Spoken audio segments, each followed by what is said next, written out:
Olá, meus queridos amigos e minhas queridas amigas. Tudo bem, pessoal? Estamos aqui de volta, nosso segundo encontro. Vocês já viram qual é o tema? E vamos falar mais uma vez dos nossos estúdios aqui de Poços de Caldas. Estamos aqui novamente com o querido amigo Edu.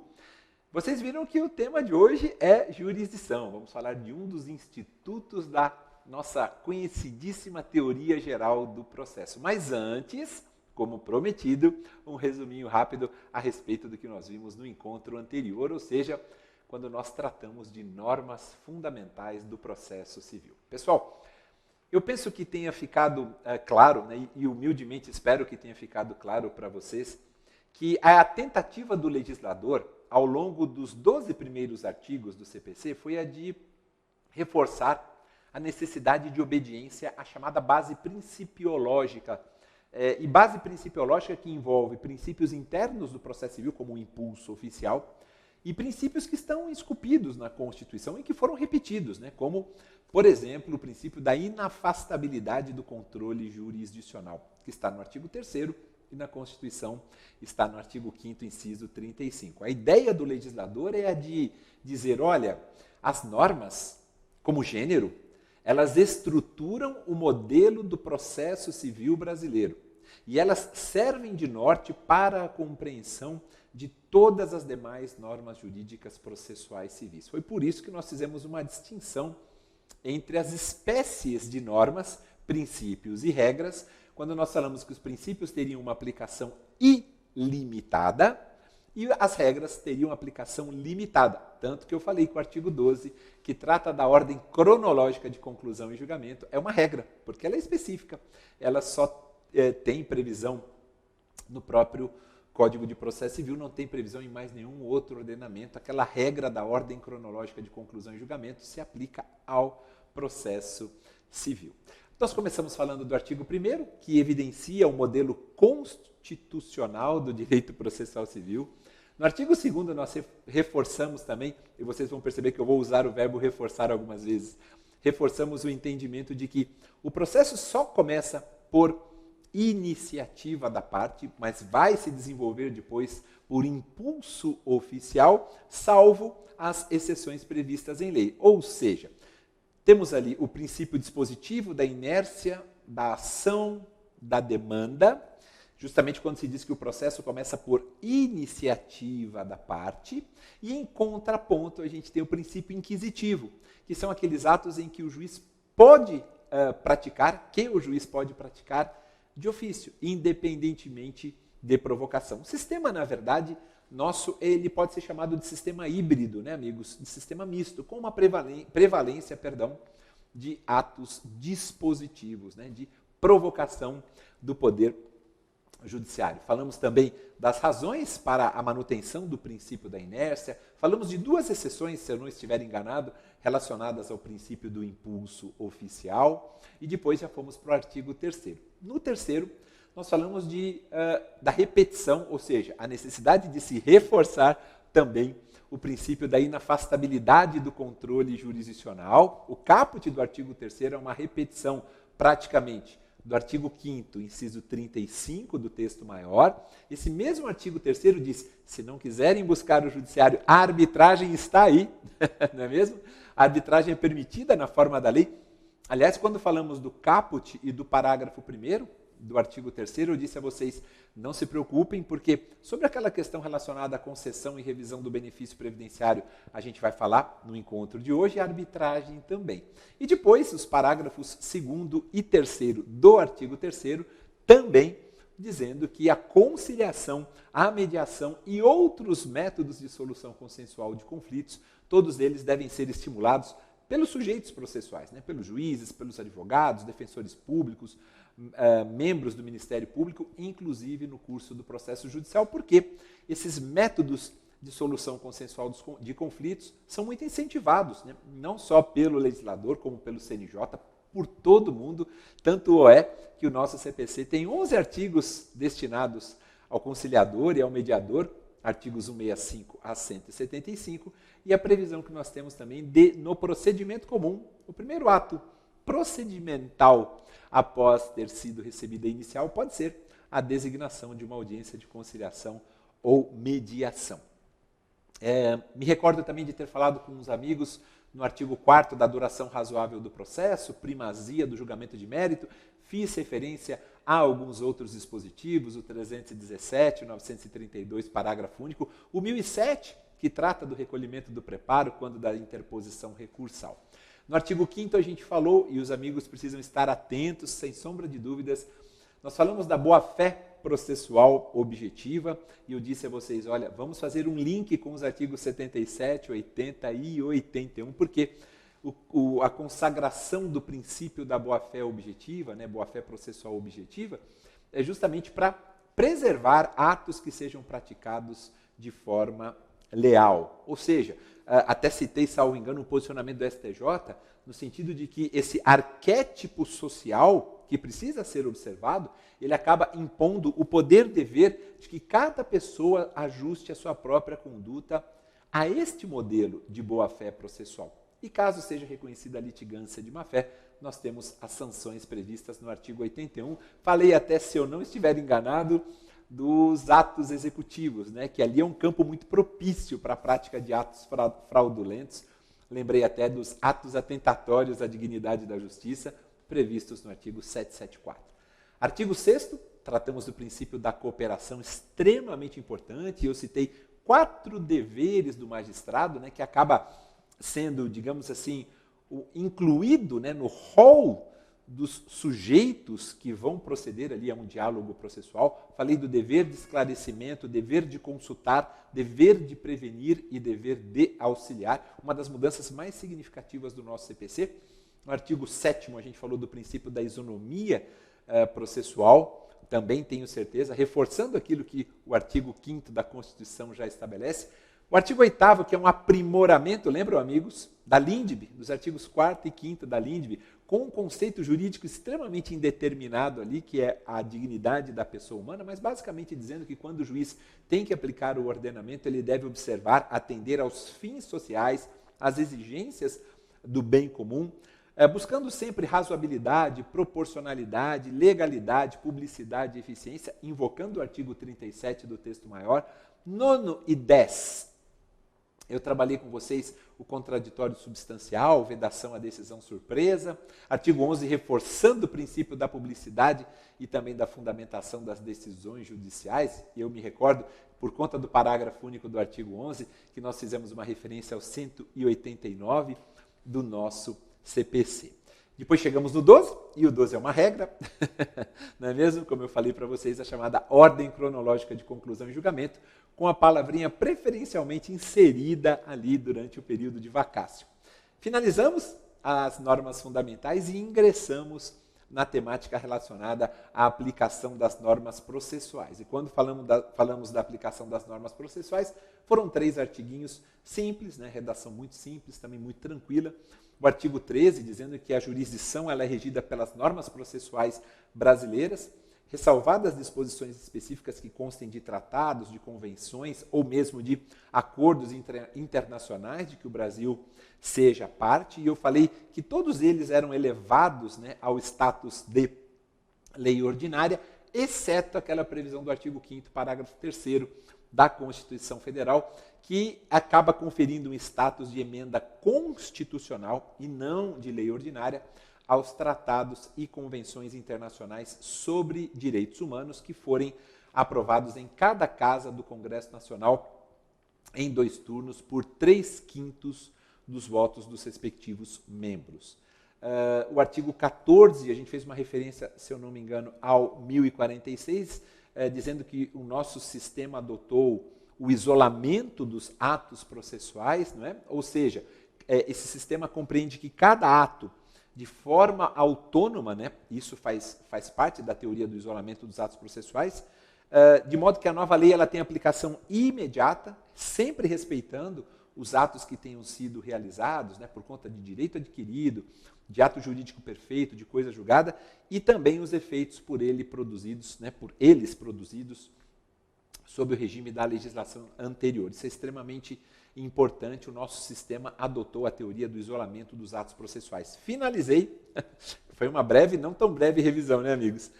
com o artigo 15, trabalhando a ideia de supletividade, de subsidiariedade, quando nós falamos de aplicação do CPC, quando estivermos diante de ausência de normas que regulem processos eleitorais, trabalhistas, administrativos, e eu inseri os penais. Ufa, terminamos. Foi uma ótima revisão, né? Não tão breve, amigos, mas fundamental, e eu não abro mão. Nem que a gente depois tenha esse tempo a mais, né? Dentro dessa nossa aula, ou seja, que a gente tenha que estender o tempo que nós temos para esse bate-papo, tá bom? Fechamos? Agora sim, respirando fundo, vamos lá começar o nosso tema de hoje, que é a jurisdição. Eu tenho certeza que os queridos amigos e amigas, quando ingressam nos bancos acadêmicos, algum professor que dê teoria geral do processo, ele começa assim, falando de jurisdição. Os romanos, no passado, diziam que jurisdição nada mais é do que a junção de duas palavrinhas em latim. Iuris mais dictio. Iuris de direito e dictio de dicção. Dizer o direito. Mas a jurisdição não é somente dizer o direito. O conceito de Estado, na acepção mais ampla possível, ele foi sendo incrementado ao longo dos anos. E hoje não dá para dizer que jurisdição é tão somente dizer o direito, da mesma forma que você não pode afirmar que a competência é a medida da jurisdição. Eram conceitos muito rasos, com todo respeito, para outros tempos, para outro momento. Como é então, queridos amigos, que a gente pode trabalhar a ideia de jurisdição? Maurício, você vai começar trazendo um conceito? Sim, amigos, sim. Por quê? Eu entendo que trazendo um conceito, a gente consegue destrinchar este conceito, esta definição, separar, né, por tópicos, para que a gente compreenda melhor esta evolução do papel do Estado e como que a jurisdição ali se encaixa. Da mesma forma, quando nós conversarmos sobre recursos, eu começarei trazendo uma definição para vocês do professor José Carlos Barbosa Moreira. O professor Barbosa Moreira foi um dos maiores que nós já tivemos, sem sombra de dúvidas, né? E um dos maiores estudiosos da temática recursal em nível mundial. Por isso, esse nosso encontro começa com uma definição de jurisdição. Vou pedir para que o Edu coloque na tela, a gente preparou um slide com essa definição já separadinha e a gente vai falando um pouquinho de cada um desses itens, tá bom? Vamos lá, Edu, pode colocar na telinha, por favor. Muito obrigado. Aí está, pessoal. Olhem só, eu começo dizendo que jurisdição é função atribuída a um terceiro imparcial, substitutividade, no sentido de realizar o direito de modo imperativo. Aqui entra a imperatividade. Edu, volta aqui um pouquinho. Nós vamos fazer um bate e volta, tá bom? Muito obrigado, Edu. Pessoal, percebam que eu começo dizendo que jurisdição é função. Quando nós temos o hábito, melhor dizendo, né, de afirmar que nós temos três poderes. E esses poderes seriam o legislativo, o executivo e o judiciário. Mas, obviamente, a gente invoca Montesquieu para justificar a existência dos três poderes. Mas quando a gente volta para os bancos acadêmicos, quando a gente volta para o espírito das leis, que é a obra que melhor traduz, na minha opinião, toda a visão que Montesquieu tinha à época, no espírito das leis, Montesquieu não fala da existência de três poderes. Ele fala que poder é uno. Poder é uma coisa só. Nós temos três funções: a legislativa, a executiva e a jurisdicional. Por isso, o conceito melhor de jurisdição é este que começa dizendo: jurisdição é função atribuída a um terceiro imparcial. Quem é esse terceiro imparcial e desinteressado? É o Estado. O Estado avoca para si o exercício da função jurisdicional. Eu nem vou falar de Estado liberal, Estado social, eu estou falando do Estado no sentido mais amplo possível, o momento histórico em que ele chama para si, ele avoca para si o exercício da função jurisdicional e basicamente diz: deixa comigo, que agora sou eu que vou dizer o direito. E aí, o ato do Estado, né, de avocar para si o exercício da função jurisdicional, quando a gente fala por um terceiro, né, esse terceiro imparcial e desinteressado que é o Estado, e a gente fala da substitutividade, a gente está querendo dizer o quê? Que o Estado substitui, o juiz substitui a vontade das partes pelo teor do comando decisório? Não, não é o juiz. É o comando decisório, o que a gente extrai de uma sentença, de uma decisão interlocutória, de um acórdão, de uma decisão monocrática proferida por um relator. O que a gente extrai dali é que acaba substituindo a vontade das partes, a vontade dos sujeitos processuais.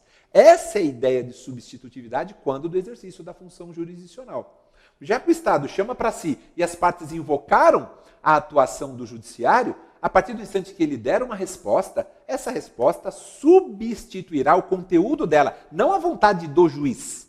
E eu falo isso por quê? Porque isso já caiu em alternativa de prova objetiva, pessoal. Tinha uma alternativa dizendo a vontade do juiz substitui a vontade das partes quando ele sentencia. Claro que não. A vontade do juiz é o que menos importa. Extrai-se do comando, do conteúdo decisório, obviamente, aquilo que estará, melhor dizendo, substituindo a vontade das partes. E tudo isso de modo imperativo. A imperatividade é uma característica da jurisdição. Concordam, meus amigos? Então, voltando ao nosso slidezinho, Edu, por favor. Olha lá, pessoal. E tudo isso se dá, essa função, né, de realizar o direito de modo imperativo, se dá como? Reconhecendo, efetivando ou protegendo situações jurídicas concretamente deduzidas.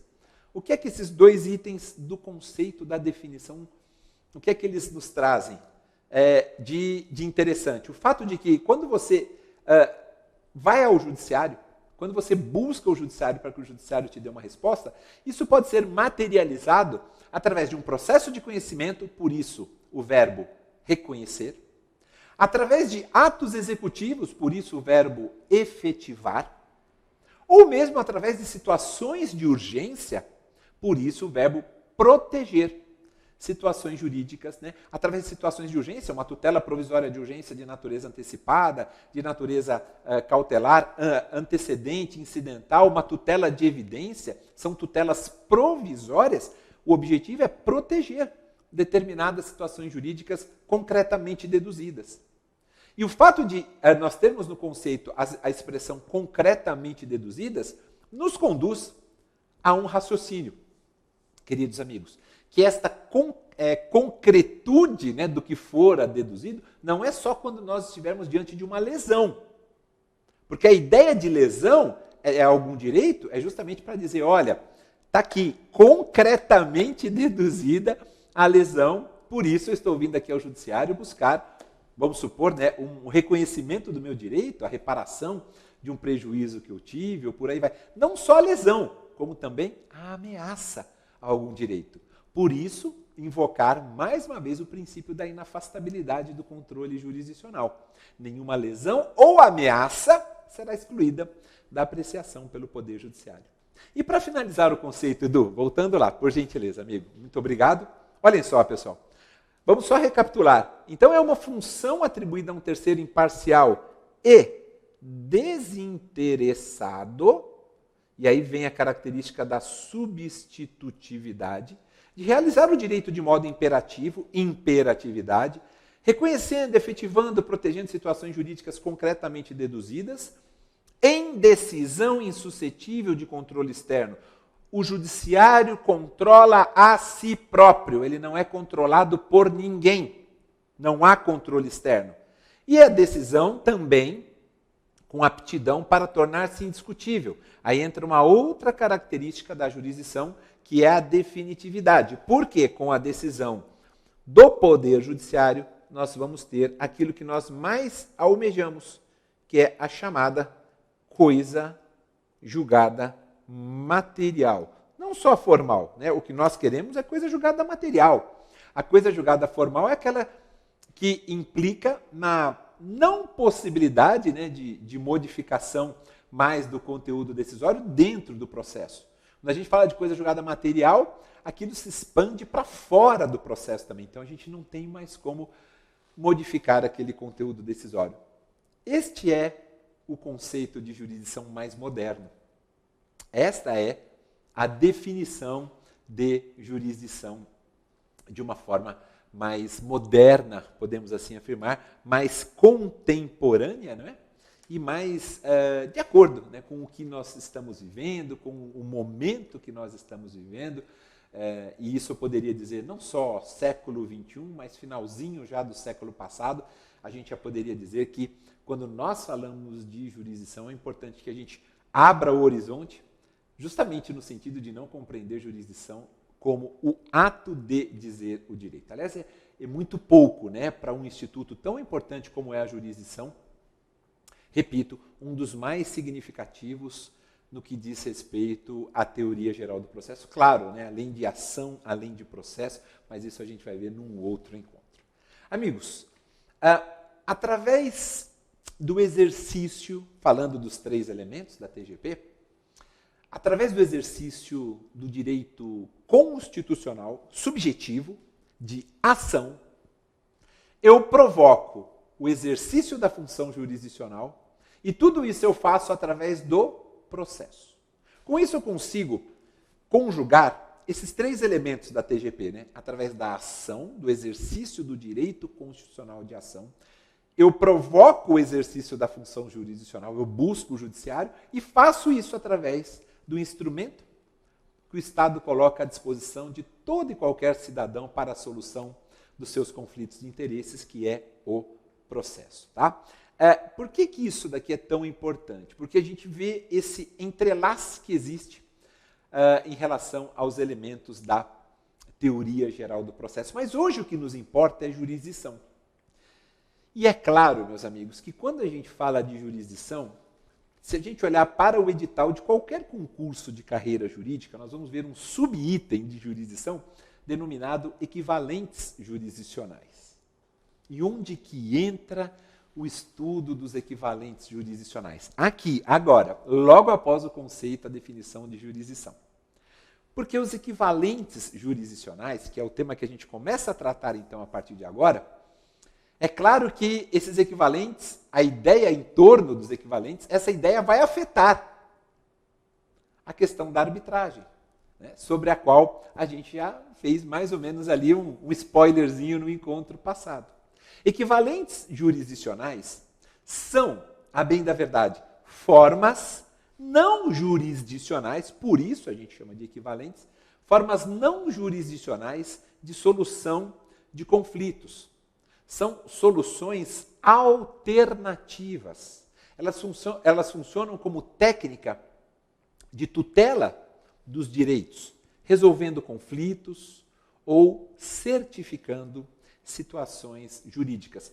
Não são definitivas. Por quê? Porque elas podem ser submetidas ao controle jurisdicional. Tá bom, Maurício. Então, quais são os equivalentes jurisdicionais? A doutrina costuma dizer que os equivalentes jurisdicionais são a autotutela, a autocomposição, o julgamento de conflitos por tribunais administrativos e a arbitragem. Eu vou tratar nessa ordem, tá bom, pessoal? Autotutela, autocomposição, o julgamento de conflitos por tribunais administrativos e, por fim, a arbitragem. Comecemos com a autotutela. Meus queridos amigos, a autotutela nada mais é do que a forma mais antiga, mais remota de solução dos conflitos, constituindo-se fundamentalmente pelo sacrifício, acho que a gente pode afirmar assim, sacrifício integral do interesse de uma das partes, que acaba sendo sacrificado, né?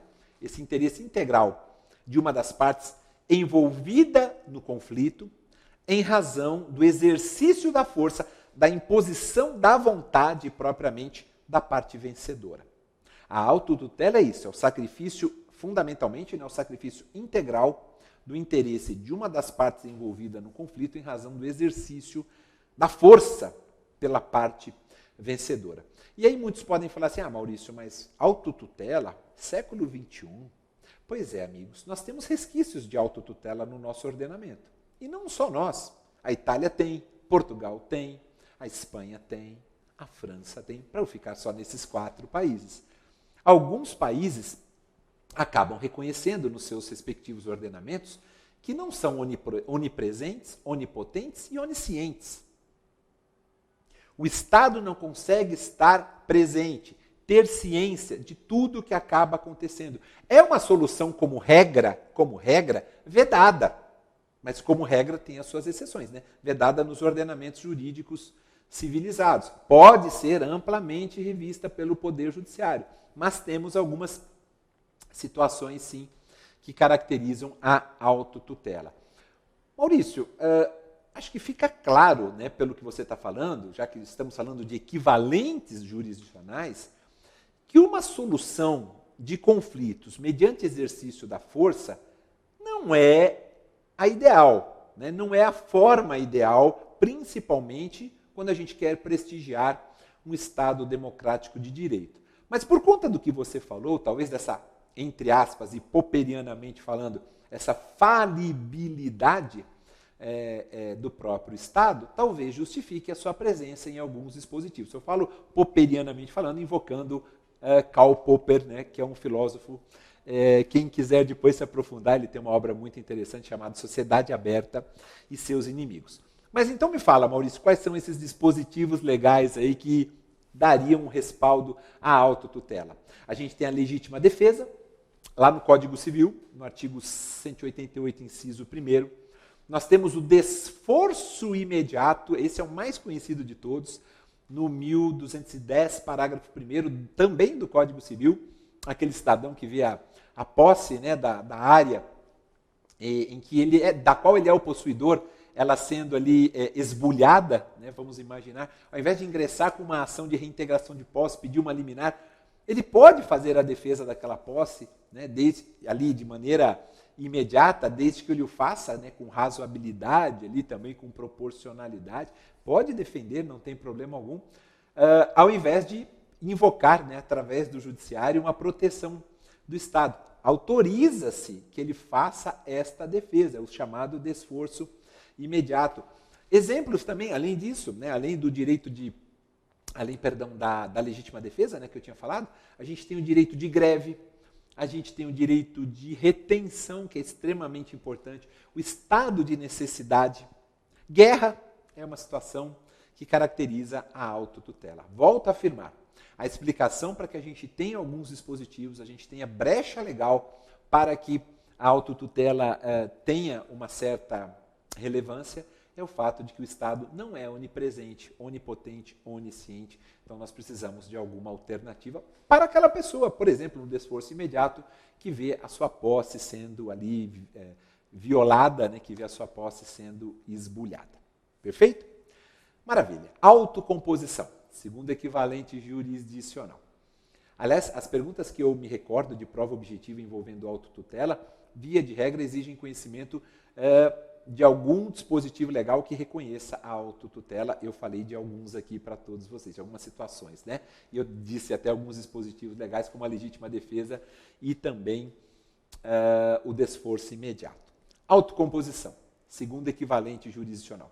A autocomposição, o próprio nome já sugere, ela se caracteriza por um consentimento espontâneo de um dos contendores, né, de um dos litigantes, digamos assim, em sacrificar o interesse próprio. Esse sacrifício pode ser integral, pode ser parcial, em favor do interesse alheio. Autocomposição é gênero. A gente tem algumas espécies. A primeira delas é talvez a mais conhecida das formas de autocomposição, é a transação. A transação significa o quê, pessoal? Concessões mútuas. Concessões recíprocas. A solução aqui é dada pelas partes. Cada uma delas, faz concessões recíprocas. Por isso que quando se tem a transação, o juízo acaba homologando com força de sentença definitiva, sentença de mérito. É a primeira forma de autocomposição. Está lá no artigo 487, inciso 3º, letra B de bola do nosso CPC. Além da transação, nós temos a renúncia, que é uma forma uma espécie também de autocomposição. Na renúncia, a gente não tem concessões recíprocas. O que é que a gente tem? A gente tem apenas concessão unilateral. Por parte, por exemplo, do autor, que abre mão abdica de sua pretensão voluntariamente. Também hipótese de sentença definitiva, de sentença de mérito. Está lá no artigo 487, inciso 3º, letra C do nosso CPC. Também é uma forma de autocomposição, uma espécie de autocomposição à renúncia. A gente fala do autor abrir mão do seu direito, né? Da sua pretensão, melhor dizendo, né? Na verdade, acaba renunciando ao próprio direito, né? Voluntariamente, mas o réu também pode renunciar. Porque o réu pode fazer o quê? Ele pode ingressar com uma reconvenção.